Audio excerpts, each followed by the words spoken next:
Okay, hey Felix, welcome to my startup interview show here. Thanks for joining us. I know you're zooming in from Germany here, so yeah, thanks for adjusting your schedule to fit so if it's the East Coast time here. And Thanks for having yeah, me. no, yeah, it's been a little bit of time, a few weeks since we met at one of my rooftop startup networking events in your city, and I hope you've been doing well since then. You had a lot of interesting stories about your startup experience, which we'll definitely get into. But before that, do you mind just telling me a bit about your background? Yes, absolutely. So thanks for having me, Brandon. It's nice to meet you again virtually back in Germany now.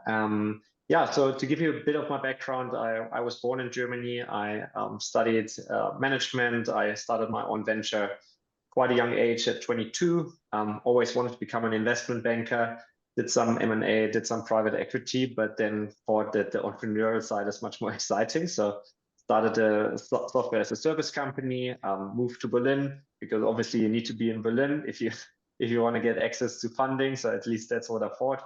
And I started a company with my best friends from university, which is another thing that you shouldn't necessarily do besides like not starting a company without any venture experience and not starting a company without having some engineering background, which none of the three I had. But it worked out fine. So it became a successful company. It took a lot of years, but we became quite a predominant player in the German-speaking markets. So what we did is a communication cloud SaaS platform for insurers and banks to communicate with their customers digitally and convincing all these sales agents out there that they should speak to their customers online, sign contracts online, identify customers online.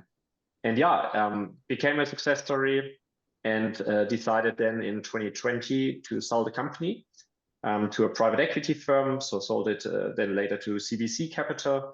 And then around that time, I moved to South Africa because I met a beautiful girl in South Africa and decided that I moved to Cape Town. And now, since a couple of years, I do real estate, a real estate development firm in Cape Town. I invest in other ventures.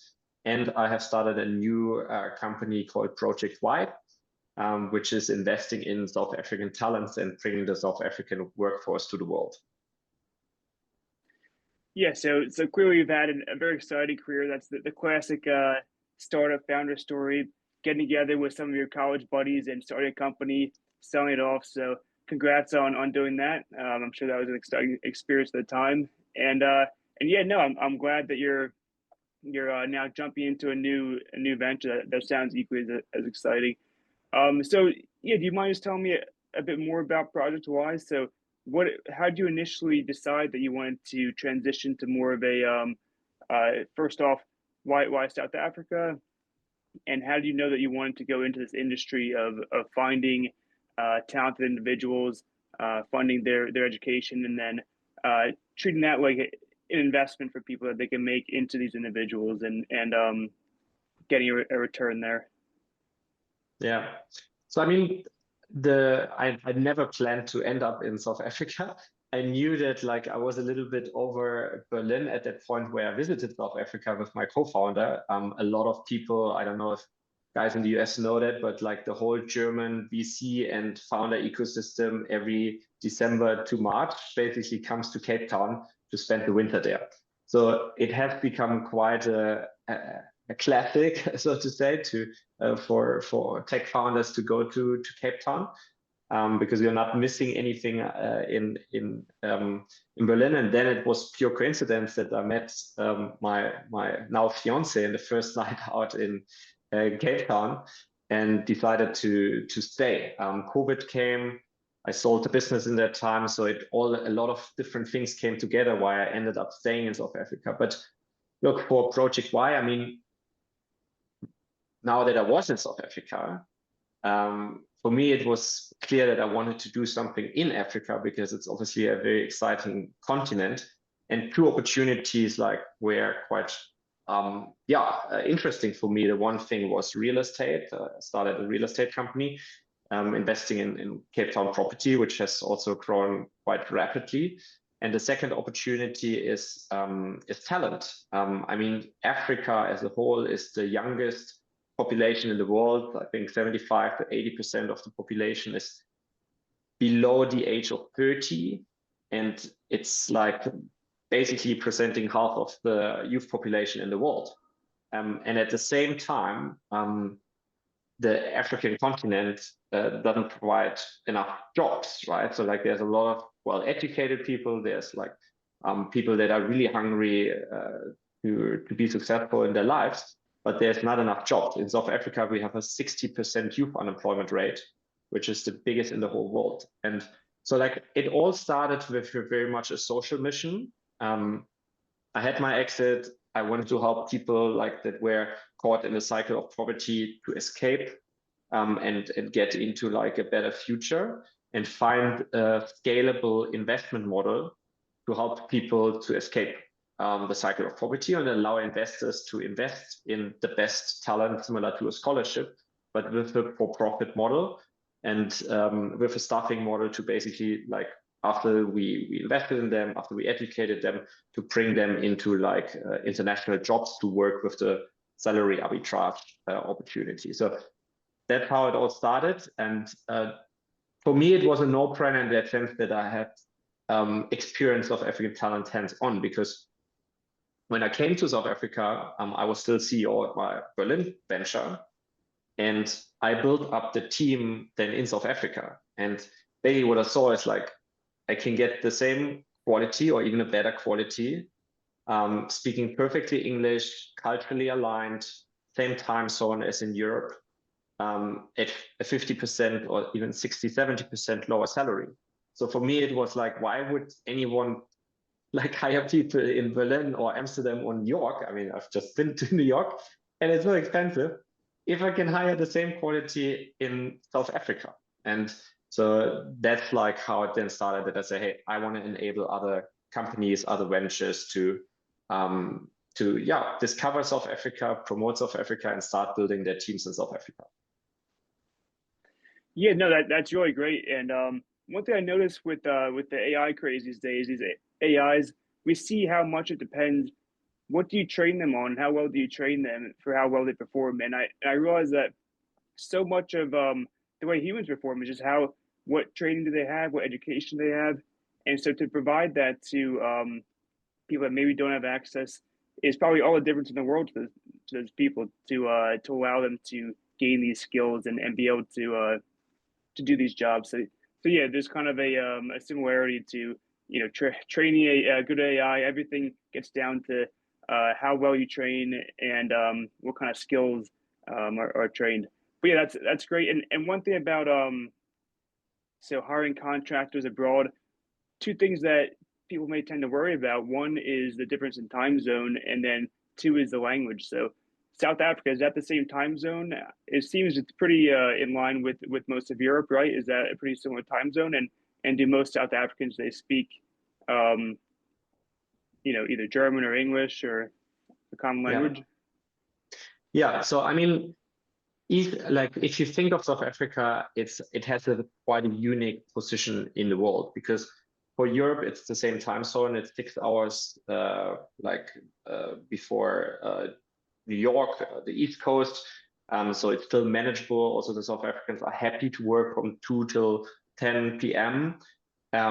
They are like a lot of native English speakers in South Africa. I mean, South Africa obviously has a very European influenced history. So like there's a lot of like people with Dutch, German passports, as well as also obviously like Black South Africans. But it is quite culturally aligned with like the northern or like the Western countries, such as like Northern America and Europe, because of its history, right? So like the education system is very similar, sometimes even more similar to the US than to Europe, I would say, like with the university sports, etc., like and a big like culture of like sticking together and like having barbecues in the afternoon, etc. So it's a very social culture, so like that's I think what makes it so special is the cultural alignment, the English level, the time zones, but at the same time, like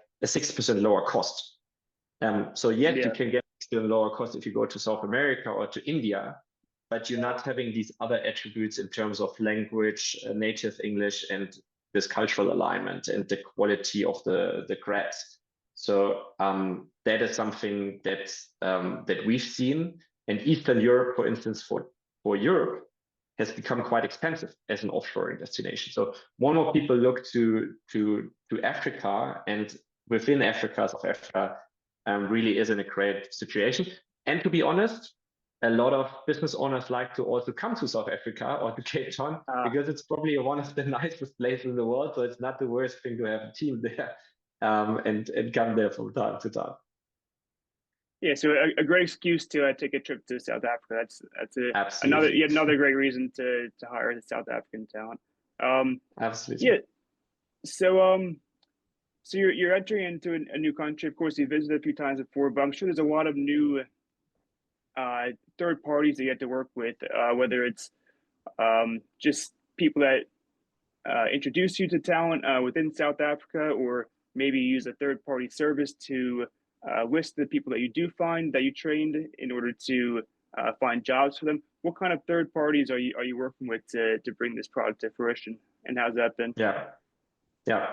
So I mean, to go maybe one step back, so we have 3 pillars. We have the talent fund, where we invest €2 million into disadvantaged talent. We have our academy, where we basically train graduate talents as a last mile accelerator into roles such as low code engineer, AI engineer, data engineer, or also SDRs and project managers. And then we have the more like staffing model, where we go more for mid and senior placements of South African talent, where especially finance, software, etc. is interesting. So on the partnerships, that's particularly interesting in South Africa on the training side, on the academy side, because we are basically the platform. We are a membership for outstanding talents, but we are not doing the training ourselves. So we basically like look through all the training providers that are in the market, especially also South Africa, and see, because that was your previous question as well, like who is basically providing a curriculum, a training that actually helps these guys to land a job. Because obviously there's so many free resources, you know, like coding boot camps, etc. And the market is changing so quickly that we said, like, we don't want to be the trainers and employ the trainers ourselves. So we are the talent investors. We find the best talent, we vet them. We have an admissions and an AI-based forecasting model to forecast success. We pick the right talent. We pick the right training providers. We pick the right office-based co-working providers, like the WeWork, so to say, in South Africa. We pick the right partners to deliver like the infrastructure, like laptops, transport, all these kind of things. And we bring this together in a membership and give our members access to this membership, which then is also much cheaper for them, because like we can negotiate the prices with all these service providers at scale, because we buy 100 licenses or 500 licenses of something, rather than that this individual has to buy the services themselves. And they know that it's really good, because we are very incentivized by the outcome, because we only win if these people get into employment. Right. So you're really setting up this path for them to become successful, not just the education, but also all the materials and everything. And what path have you found to be the most successful as far as career path? Has it been coding? Has it been something other than coding? Yeah. I mean, what we see currently is, and that's one of the challenges, and I'm going to be very transparent with you here, is that the demand for junior developers has obviously like collapsed quite dramatically through AI and through like tech funding crunches, etc. So that has been difficult. So we are still also in the phase of like looking which niches are interesting. So we have like a Salesforce developer, or like a SAP developer stream. We have like low code engineering stream. We have an AI engineering, Gen AI engineering stream, where they learn tools also like N8N, etc. So I think it's more about like the niches, or doing specific tools, which become very good at like these tools, where the employers can really get output from someone, because they understand these tools, right? And yeah, so I think for us, we want to remain flexible. So like we have adapted our career paths also quite a bit. and also shifted providers quite a bit.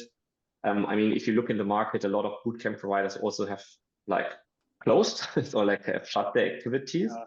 So there's a lot happening in the market, and we don't know what the future holds. But for me, it's always about like finding the talents that are flexible in their mind, that are very quick learning, that understand processes, that are good communicators. And then like we rather want to shape them as being like, yeah, have the right like soft skills and the right mentality, so to say. And then in any role that they're going to enter in their life, they're going to be successful. Because like one tool might be not as important anymore in 2 years, right? So it's all about being extremely adaptable in your mind and knowing how to learn, but being supported and having the confidence in yourself that you can achieve something and to stand out in the market. Yeah, I guess ultimately it'd be ideal to give them the tools that they can see themselves how things are changing, and then adapt themselves and take the initiative to learn those new skills. So yeah, that makes sense to give them those generalizable skills.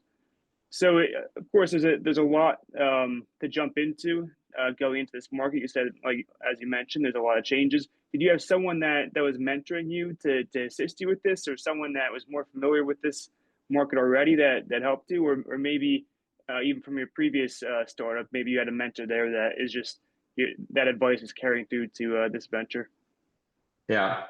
So I must say I learned so much, right? So like like because obviously if you come from Germany, from Berlin, you come there like you're almost a little bit naive, you know, like you go in there and say, okay, I have some money, I want to do something well. I like it must be like straightforward, you know, like you train the people, I have a good network, I place them, and it's gonna work out, right? So and it's obviously not like that. So like you have like, especially if you focus on very disadvantaged communities coming from a household income of less than $1.90 a day, we have no idea how that life is. We have no idea Right. like what are the daily struggles, etc. So I think I learned a lot. To answer your question, I learned a lot from the people that I worked Yeah. with.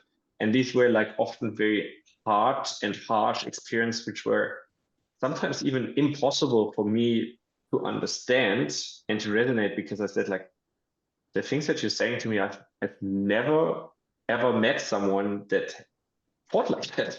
Right. Because you're always like in this VC world, like high performance oriented people, like have coming from quite a good secure background, you know. And then suddenly like you work with people living in townships and having literally nothing, and have to worry about if they have food the next day and if their water is working or electricity at homes, etc. So in South Africa, you have this massive inequality. So I learned a lot from the people. I learned a lot from other entrepreneurs that have been doing stuff in that market with these demographics. And yeah, the last 1.5, 2 years were definitely like a massive learning curve, which is not which hasn't ended yet.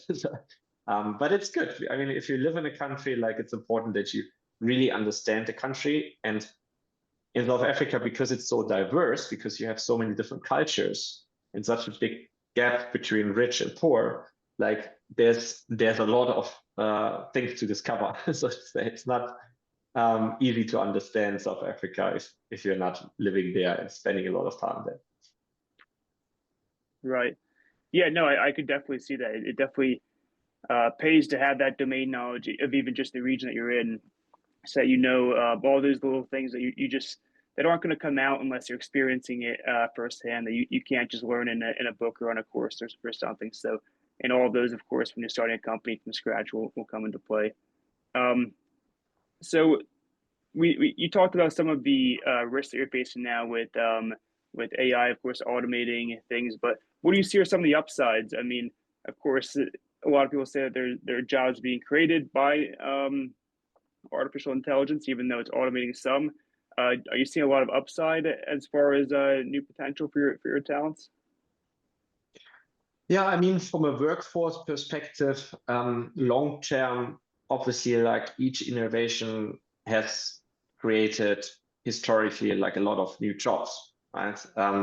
the problem is like to forecast which job this is Sure. going to be, like in what, like how the world is changing, like if you trained automotive engineers working in the factories like 80 years ago, and then came like 100 years ago, and then like with the industrial revolution, things changed and suddenly these jobs were not required. But that didn't mean that the job market crashed completely, but it certainly meant that for a while, there was a big problem, right? And I think we need to be honest Right. about that. So this is something that worries me, because it touches like literally every single job, be it like finance people, be it like Right. designers, be it like software engineers, be it like project managers, be it lawyers, Yeah. no job is really safe from it. So it is something that worries me more than it excites me with regard to the problem Right. that we're solving to bring people, like the massive population in Africa, out of poverty. So I have no final answer, and that also would be very interested in other opinions on that, like how AI can actually make sure that like we have more people in employment and get down from the 60% unemployment rate in South Africa through AI, which I'm not Yeah. completely sure so far. Yeah. No, I mean, of course, you know this area a lot better than I do, but one thing that AI is being used for is education, and I know some people have been um, worried that, say, for example, the U.S. is not adopting AI into its educational system, using it as like personal tutors to educate young students as much as it could. But then some developing countries that are more dynamic with their education system are adopting it more quickly. So I wonder, do you think that AI could be used to speed up the training process of the talents there, and 100%. maybe have personal tutors for each of them? 100%. I mean, AI is the opportunity to educate people like at scale anywhere in the world at any time, at no cost, let's just say, or at a very low cost. So that is revolutionary, and that's also part of my idea behind like the Y Nation, as I call it, and the entity is called Y Nation, is to create the first digital country, because I think with AI, like like it's the first time that any service that we can imagine can be provided like at a very high quality, independently from like geographical borders. And that's something, especially then together with like internet and satellite internet, etc. Like that is obviously a massive opportunity in a globalized world to make the Earth a little bit more equal in that sense, and provide opportunities more equally. Because we don't need to build a school and have a lack of teachers that we first need to train in a rural part of Africa. No, we don't need that. Like we can literally, and everyone has a smartphone, do it with our smartphone.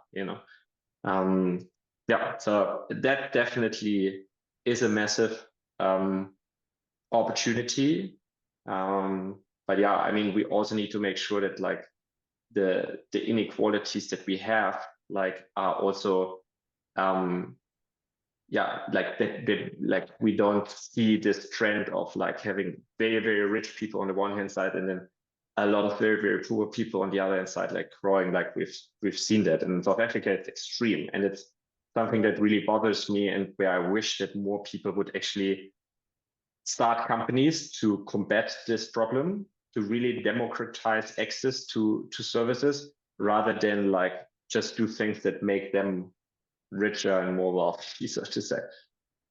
Yeah. Well, I found that your reference to the Y Nation was very interesting. I'm curious what your vision is around that, and what your ultimate goal is there, and how you see things developing. I've heard of virtual nations or virtual citizenship before, where there's people throughout the world that may have shared values that want to come together and just don't happen to live in the same place as each other, and they can create some kind of virtual nation or community. What exactly did you have in mind for your vision for your Y Nation? Yeah.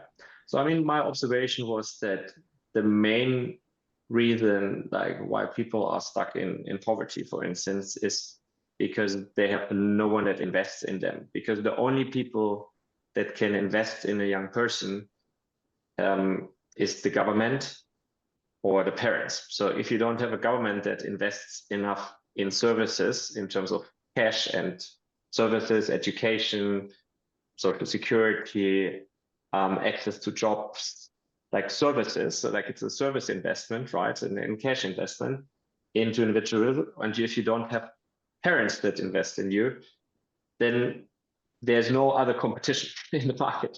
There's no one else that says, I'm the competition to the South African government and I give you citizenship. Yes, you can move borders, and that's like the current solution, that people move to another country and search their luck in another system where they get these services, but it's not digital, right? So, and that's my vision with the Y Nation, that basically can become a citizen in the Y Nation, that you get access to these services, which nowadays can be provided very effectively, very cheap, and basically have a digital tax residency also in that system, because you anyways work remotely, right? So that obviously conflicts, and we have like seen it with Prospera, and like there's in Zanzibar, there's also like a similar concept where you have basically like a digital identity, you know, and you pay only 5% income tax then in this digital identity. So basically like a mini entity that is set up for you.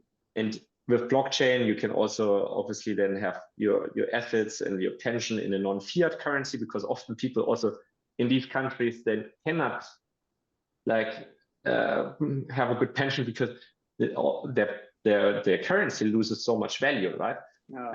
So these are all things that we can fix today for the first time in human history. And the only problem, so to say, is that the cycle, the investment cycle, is still very long. So if you'd say we provide this situation to a 1-year-old, because you need to obviously train someone very early, because if you start at 25, it's too late. So you need to start at very early age to provide these services. So you need to find someone to be able to finance 25 years before you get or 20 years to get the first repayments in terms of future tax income. And no investor wants to wait like 20 or 25 years before they get their first returns. Or like their first repayment. So it's basically an investment cycle of like 60, 70 years, right? So that's when people go into pension. But we have for the first time the opportunity to build these digital countries because of the services which didn't work before. So I think it's just a matter of time that like this can be born. And if the Y Nation will be the case, if I find a great investor for it, awesome. But now we basically start obviously a bit more pragmatically to invest in talent with a shorter cycle, so to say, and then move backwards, and hopefully can create this vision. Yeah, no, I mean, it makes sense to me right now. The way it seems to tend to be, say, for example, in the U.S., we care very much if there's a disaster in, say, Louisiana, like a hurricane or something, then we feel we owe something. We want to help them out. They're our fellow citizens. But something that happens in a separate country, it feels like, I mean, we feel bad for them and their fellow human beings, but we don't really feel an obligation to help them out. It feels like it's just not our issue. And so to have this kind of global community, I think, is a great way to make that more clear that we are all part of the same system, or can help each other out. And of course, it may be a long window to help out some of these, or to get your return on investment. But I mean, there's really no greater ROI, I would think, than investing in the people that don't have a lot of resources, and bring them up to the level of resources that we have right now in more developed countries. Because of course, the gap there is so big, so there's so much room to gain. And do you do you find that countries would push back against this idea of a global citizenship? I know this is sort of a tough or like a virtual citizenship, Do they see it as a Yeah, competitor, or is this of yeah, course. how's I that? mean, when it comes to tax, right? Everyone like wants to like if people are successful, everyone like they have a monopoly, right? So like countries have a monopoly on the territory. So the question is, how can you create a digital country? Um, and you basically like with individuals, it's hard to do it. So like where it works maybe is with micro entities, right? So if every individual had like a micro entity, like a little company in that system where they Yeah, earn and they pay each other from. But even then, like the government ultimately like they have the legislative and the jurisdicative. So like my English sometimes is laggy. So like they can do the laws, right? So like if they say, hey, you're doing something illegal, they can put you in prison. So and they can change the laws if you're becoming a competition. So it is very difficult. I think what is probably the most probable way is to have like, and we see that also in some regions, is to have the special economic zones, right? Where the country understands we have a problem. We want to basically like become more effective and have digital services and have this digital country, but we want to benefit from that as well. So we basically set up like digital, like a special economic zone, and then in the special economic zone, you can create this like digital nation where you share the income tax that this digital nation earns with the country, because like obviously the country also offers services such as like railways and streets and like hospitals and whatnot. So like there must always be a way to share that, and that's why I think like these systems will probably be the most likely solutions, because it's like yeah, but then you need to sell this solution to a country, which players do. Like I mentioned, like in Tanzania, like in Zanzibar, this special economic zone was done with the country.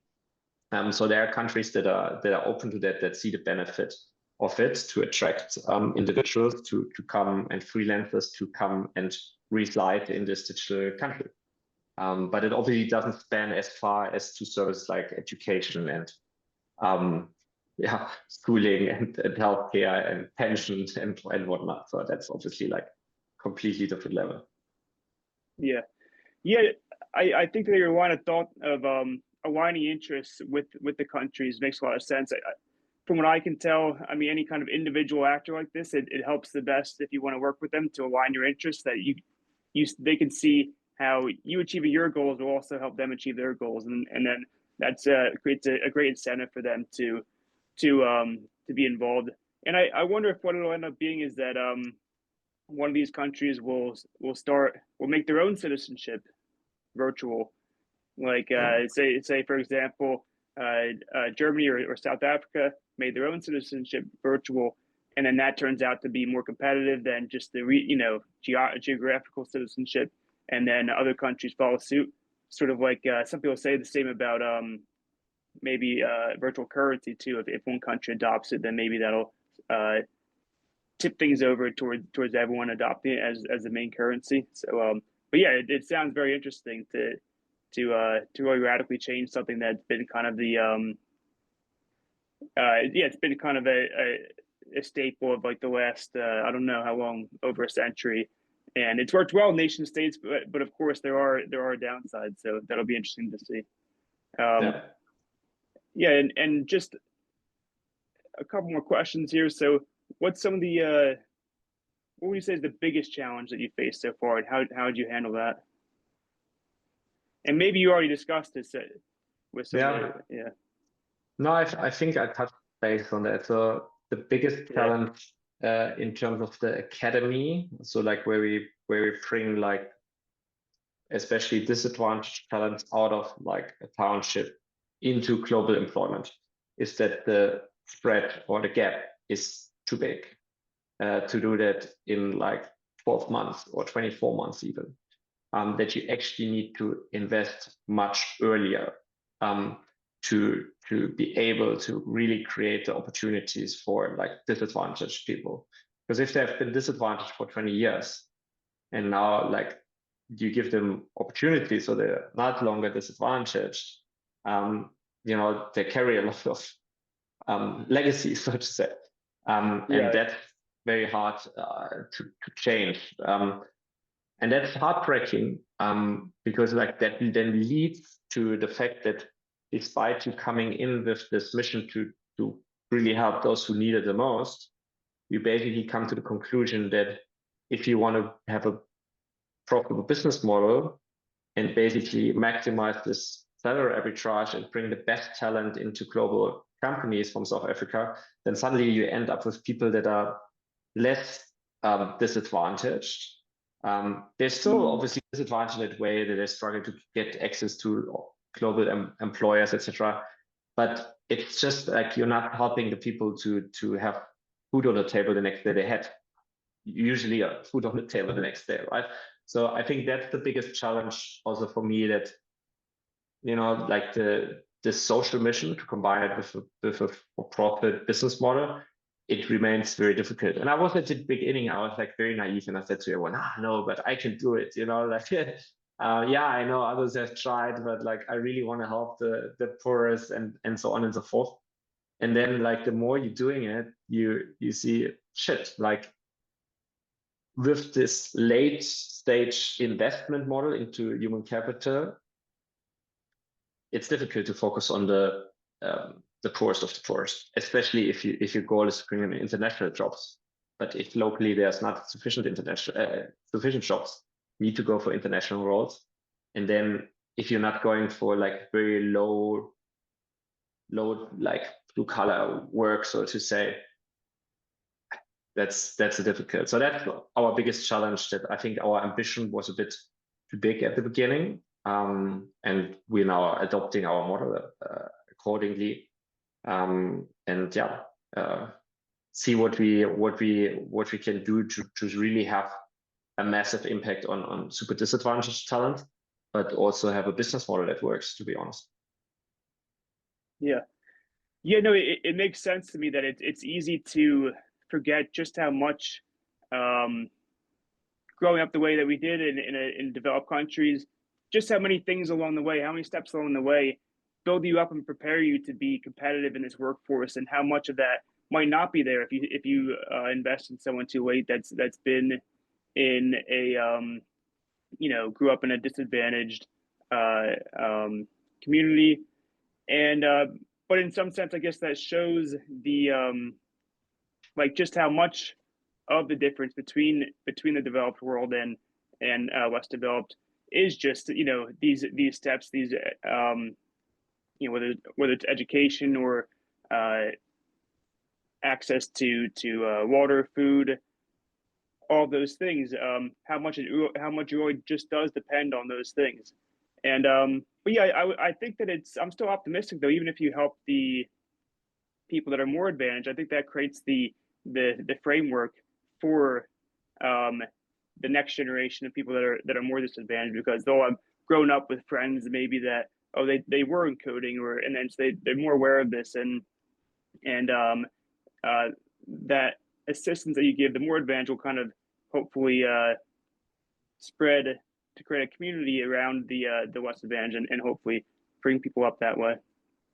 Yeah, no, absolutely. I still think that there's a lot of impact, and by the way, there's a lot of disadvantaged talent that are extremely strong and that like I admire so much, like incredible, like much more respect than from like the one or the other private school kid that just had it relatively easy in life and like got their internship in London, and then like parents internship here, and then like they get into a job. They obviously speak this like same lingo, like they go play golf, etc. So this is just like it's much easier for someone like that. If you have to drive to work like 2.5 hours in the morning, you need to change transport 3 hours, and in the evening you have to do the same thing again.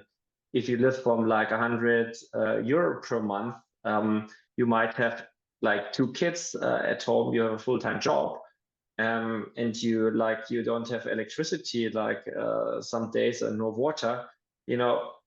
This is like, and if you then still perform in your job and like you like you show great attitude and positivity, this is like mind-blowing to me. And like we see these people, and like these are the people we really want to help, and have like be on their side, because I think that was always my belief. If someone really wants like to achieve something, if someone has the skills, if this person is ready to give it everything and has the right mindset, they should not suffer. You know, some people like they are also a little bit like, yeah, everything is shit, but also like they're not really doing something to change it, right? Let's be honest. So there's a lot of people like that in the developed world and in the emerging markets, like alike. And my job is not to help them. My job is to help those who really give like 110% and really want this and put in the work themselves, because I cannot put the work in for them, but for them to have a partner on their side to escape this cycle of poverty. I think that's very important, and that gives me a lot of like satisfaction to see that this is actually working. Yeah. Yeah, absolutely. And of course, if you're finding these talented people, I mean, it's only going to contribute to the global economy as well if you're giving them the skill set to provide the most value that they can. So it's good for selfish reasons as well. So Yeah. and then just last up, what's the most valuable insight that you've learned that you could pass on to someone else that's starting a company? In general, you mean? Yeah, I guess in general, or if you want to narrow it down to in a certain areas, maybe something you've learned in this domain or in general, whatever Yeah. you think. Yeah, I think in general, I mean, my number one belief was always that persistence plays persistence. off. Yeah. Yeah. So no matter what you're doing, you know, like if you just continue and improve and stay on it, and don't listen to what everyone tells you all the time, but just like be a little bit naive and do things that other people don't think are possible, and just then I think like this is the ultimate solution to success. Then it's obviously like a lot of things like factors like luck, timing, you know, that you cannot control. But like if you hustle for something and you stay on it, and you're not just like, ah, but I tried and it didn't work, like, but if you're like really determined and persistent, I think that has, at least from what I've been, usually at some point in one way or the other led to business success.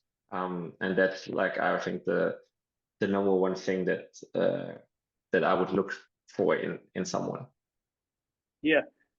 No, it's definitely true. I mean, I think that part of the reason for that is because growth is an exponential, right? I mean, it starts off very small, and then you have a gradual percentage that you're going by. But at first, I mean, it's so small that you don't notice anything, and so just to get past that initial phase where the growth is so small that you feel like you're not making any progress, you need that persistence until it gets to that point where that elbow in the curve where it really takes off. So I think that's absolutely true.